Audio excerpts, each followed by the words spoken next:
हमारा तजर्बा, हमारा एक्सपीरियंस और हमारा ये दावा है कि मेडिसिन के अंदर 500% तक मुनाफा लिया जाता है। 500%। उसका मुआवजा हम कैसे करेंगे शादी, क्योंकि मैं तो उधर जाके नहीं चेक कर सकता रॉ मटीरियल की कीमतें, और जिन्होंने चेक करना है उनके पास डाटा मौजूद नहीं है। चेक कैसे करते हैं कि वही मेडिसिन ये सरकारी हॉस्पिटल के अंदर बल्क में देते हैं। वो मेडिसिन जो सरकारी हॉस्पिटल एक टैबलेट 1 रुपए की ये देते हैं, वो मार्केट के अंदर 15-20 रुपए की क्यों है?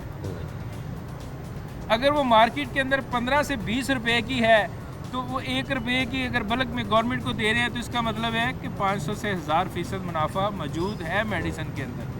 नहीं, कहीं ऐसा तो नहीं कि वहाँ पे गवर्नमेंट सब्सिडी देती हो, गवर्नमेंट ज़्यादा पे करती हो? नहीं, मैंने ये सवाल किया था इनकी प्रेस कॉन्फ्रेंस के अंदर फार्मास्यूटिकल, उनका दावा था कि हम बल्क के अंदर इतनी ज़्यादा मेडिसिन बनाते हैं कि हमें वो कास्ट जो है उसमें भी प्रॉफिट मिल जाता है। ओके। तो इससे मुराद है कि जो बैच प्राइवेट बनते हैं वो क्या कोई पत्तों के हिसाब से बनते हैं कि 10 गोलियां वो भी बल्क में जाते हैं, वो भी बल्क और ज़्यादा बल्क में जाते हैं। बैच बनता ही बल्क के अंदर है, वो भी बहुत ज़्यादा जो है तादाद के अंदर एकदम बैच निकलता है मेडिसिन का। और वो बैच आप देखें कि पूरे पाकिस्तान के अंदर तकसीम होना होता है, चारों सूबों के अंदर मेडिकल स्टोरों, एक इलाके के अंदर हज़ारों मेडिकल स्टोर है एक सिटी के अंदर, तो उनमें तकसीम होना था, वो भी बहुत बल्क में जाता है। ये कोई जवाज़ नहीं था उनका, लिहाजा मेडिसिन के अंदर बहुत ज़्यादा प्रॉफिट है। अगर हुकूमत इसको अपने कंट्रोल में लाए तो मेडिसिन पे दस्तखत हासिल की जाए, लेकिन कंट्रोल ही छोड़ दिया गया कि ड्रग रेगुलेटरी अथॉरिटी ने ये इख्तियारात सूबों को दिए ही नहीं। अमेंडमेंट के बाद ना तो वो अपना उसकी कीमत चेक कर सकते हैं, ना फार्मास्यूटिकल पे वो छापा मार सकते हैं उस लिहाज से।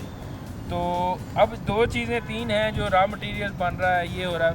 अब देखिए छोटा या ड्रग इंस्पेक्टर जाके फार्मास्यूटिकल कंपनी के अंदर कहता है कि ये आप गलत कर रहे हैं, तो उसकी नौकरी का मुहाफ़िज़ कौन है शायद? कोई भी नहीं। अच्छा, मुझे एक और चीज़ बताएं, क्योंकि हम पहले भी इस पे प्रोग्राम्स करते रहे, मुसलसल प्रोग्राम कर रहे हैं, जबकि पाकिस्तान तहरीक इंसाफ की गवर्नमेंट आई, बुज़दार साहब यहाँ पे वज़ीर आला पंजाब थे, इमरान खान साहब वज़ीर आज़म पाकिस्तान थे, तो अद्वियात की कीमतें बढ़ना शुरू हुई क्योंकि डॉलर फ्लक्चुएट करना शुरू होगा। और हमने तब से आज तक मुसलसल प्रोग्राम करे, हम एक चीज़ सुनते थे कि डॉलर बढ़ रहा है।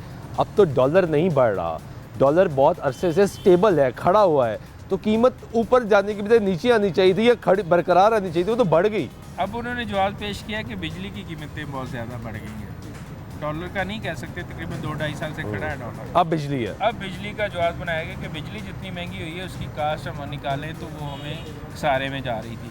अब आप देखें कि एवल की कीमत अगर 432 रुपये थी शाहजी, 1 महीना पहले या 1 हफ्ता पहले अगर 432 रुपये थी, तो इसका मतलब कि उसमें से वो सब्सिडी दे रही थी कंपनी, फार्मास्यूटिकल कंपनी जो 432 रुपये का, इसका मतलब वो पल्ले से पैसे डाल के उस टैबलेट के अंदर, इंजेक्शन के अंदर मार्केट में सेल कर रही थी। सबके दौरान वज़ीर आज़म पाकिस्तान ने ऐलान किया और उन्होंने कहा कि जो इंडस्ट्री है वो अगर ज़्यादा बिजली इस्तेमाल करती है तो हम उसको सब्सिडाइज देंगे, सस्ती बिजली देंगे। ये भी तो सारी स्कीम्स का आगाज़ हुआ ना, तो लेकिन कीमत बढ़ रही है। लेकिन सर ये तो गवर्नमेंट के ड्रामे हैं कि वो वादे करती है टैक्सेस के। अब देखें ना, बहुत सारी चीज़ें ऐसी हैं जिस पे टैक्सेस होना ही नहीं चाहिए, लेकिन गवर्नमेंट लगाती है, करती है।